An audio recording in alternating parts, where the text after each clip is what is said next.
Hello good morning dear students. आज हम अपने चैप्टर नंबर 5 का रिवीजन करते हैं बेटा, क्योंकि हमारे सिलेबस में जैसे 1 to 5 ही है मई के सिलेबस तक, तो आपको इनको अच्छे से लर्न करना है। इनमें टिक द करेक्ट वाले भी आएंगे, जैसे 5 या 6 मार्क्स के आपके ब्लूप्रिंट में दिखा रखा है, मैंने आपके ग्रुप पे सेंड कर दिया, उसको अच्छे से चेक कर लेना। और अब देखो बेटा, इसमें है plant how do they grow, पादप किस प्रकार वृद्धि करते हैं। तो जिस प्रकार human beings like human beings plant also have a life spine, जीवन काल इनका भी निश्चित होता है। जैसे बायो एनुअल हो सकता है, एनुअल हो सकता है या पेरी एनुअल हो सकता है। ये किस प्रकार से ग्रो करते हैं वो है। और ये आगे बेटा एक सीड की स्ट्रक्चर दिखाई गई है। सीड स्ट्रक्चर आउटर भी दिखाई गई है आपको और इनर भी दिखाई गई है।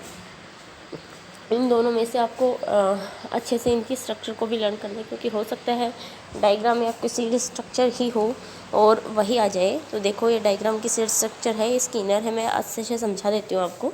ये एम्ब्रियो है, एम्ब्रियो या बेबी प्लांट इसको बोल सकते हैं। इसमें है सीड कोट है बाहर, और ये है फूड स्टोरेज होता है, कोटिलिडन्स है इसके।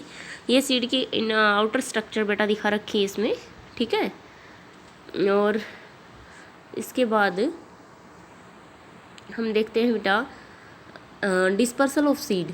मेन टॉपिक तो इसका यही है, इसी में से टिक द करेक्ट वाले भी, वन वर्ड वाले भी क्वेश्चंस आपके सॉल्व होते हैं। तो डिस्पर्सल ऑफ सीड इसमें है plant are fixed can not move from one place to another. एक स्थान से दूसरे स्थान पे प्लांट मूव नहीं कर सकते बेटा। What will happen if all the seeds of plant fall eight one place. अगर एक ही स्थान पे सारे बीज गिर जाएँ तो क्या होगा, ये हम सोच सकते हैं। लेकिन इसीलिए सीड डिस्पर्सल क्या है, ज़रूरी है। सीड डिस्पर्सल क्या होता है कि एक स्थान से दूसरे स्थान पर बीजों का क्या होना, पहुंचना, सीड डिस्पर्सल होता है। इसके बहुत सारे एजेंट है बेटा। ये किसी भी माध्यम से हो सकता है, जैसे एनिमल्स के, विंड के, या फिर जैसे देखो यह है विंड। सीड डेंडेलाइंस, मदार और हिपिटेल्स, ये सारे किससे होते हैं, विंड या हवा से इनका डिस्पर्सल होता है, अपने पेरेंट प्लांट से दूसरे प्लांट तक पहुंचते हैं। वाटर से, तो आपको इनके एग्जांपल्स तो अच्छे से लर्न रखने हैं। सीड डिस्पर्स्ड बाय वाटर, जिसमें आता है कोकोनट बेटा। देखो ये कोकोनट का दिखा रखा है। और seed of coconut plant has a fibrous covering, इसमें फाइबर्स कवरिंग होती है जो इसको क्या बनाती है, पानी पे तैरने के लिए कंडीशंस देती है, ठीक है।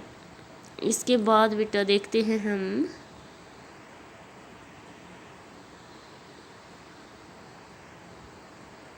ये है हमारा एनिमल्स के द्वारा, है ना। और एनिमल्स के द्वारा जैसे किसी भी एनिमल ने किसी सीड को या फ्रूट को खाया, seed dispersed by animals. Some seeds have hooks and spines, कोई किसी के तो हुक्स और स्पाइंस होते हैं जो उनके हेयर्स वगैरह में क्या करके उलझ के वो एक जगह से दूसरी जगह पर चले जाते हैं। और some fruits are eaten by animals and seed are thrown here and there. Animals द्वारा फ्रूट्स को खाना, फिर उसके बीज को इधर उधर फेंक देना। जैसे चेरी इसके द्वारा डिस्पर्स्ड होती है, चेरी के बीज, मैंगो।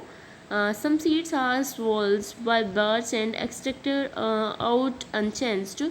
दे कुछ रहते हैं डाइजेस्ट होते नहीं इनके जो एनिमल्स के, और वो भी एक जगह से दूसरे जगह पर उनसे पहुंच जाते हैं। और जब उनको फेवरेबल कंडीशंस उनको मिलती हैं तो वो क्या करते हैं, जर्मिनेट बेटा करते हैं। एक्सप्लोजन इसमें सबसे बेस्ट एग्जांपल आपको पी का है, ये लर्न रखना है कि जब इसकी जो उसकी पोड होती है वो ब्रस्ट होती है, ब्रस्ट ओपन होने के बाद वो एक जगह से दूसरी जगह पर इसके बीज चले जाते हैं। न्यू प्लांट फ्रॉम, या इसमें आते हैं बेटा वेजिटेटिव रिप्रोडक्शन में आते हैं कि प्लांट के ही किसी पार्ट से दूसरे अदर प्लांट की फॉर्मेशन होना। इसमें जैसे है ये stem of rose can grow into new plant, जो गुलाब का जो टहनी है उससे दूसरे गुलाब को बनाया जा सकता है, ठीक है। इसके बाद बेटा इसमें आते हैं बेटा आपकी एक्सरसाइज करना आप, है ना। एक्सरसाइज का क्वेश्चन फिर है जैसे, और new plants can grow from stem, sugar cane, potato, onion, तो इसमें शुगर केन आएगा। Air, warmth and water are necessary for the growth, ये सभी किसकी ग्रोथ के लिए, सीड की ग्रोथ के लिए, है ना। सीड की ग्रोथ के लिए क्या होते हैं, ज़रूरी होते हैं। और बेटा है which one of the following can not grown from seed, bryophyllum है जो लीफ से ग्रोन होता है ना कि सीड से। Which part of reproduce through spores, fern में होता है बेटा। इनके एग्जांपल्स देखो, मैंगो एनिमल्स ऑफ पी से एक्सप्लोजन में होते हैं मैंगो एनिमल से, हिपिटेज विंड से, कोकोनट वाटर से क्या होता है डिस्पर्स्ड, ब्रायोफिलम लीफ से, इसमें क्या होता है रिप्रोडक्शन पोटैटो में टीनी बर्ड से, शुगर केन स्टेम फर्न है वो स्पोर से, डेंडेलाइन विंड से, कोकोनट वाटर से। ठीक है, तो ये आपको लर्न रखने हैं। Match the following germination, plant grow from a seed, agent of dispersal, wind water animals, और कोटिलिडन्स प्रोवाइड फूड और द बॉडी। ठीक है, इसी तरह इनको मैच कर दिया है और इसके क्वेश्चन आंसर। आज के लिए इतना ही बेटा, मिलते हैं नेक्स्ट वीडियो में नेक्स्ट चैप्टर के साथ। इस चैप्टर की प्रॉब्लम्स आप मेरे को बता देना मैसेज करके, उसके ऊपर अगर प्रॉब्लम सभी की सेम हुई तो उस पर एक वीडियो अलग से बना देंगे। तब तक के लिए बाय बच्चों।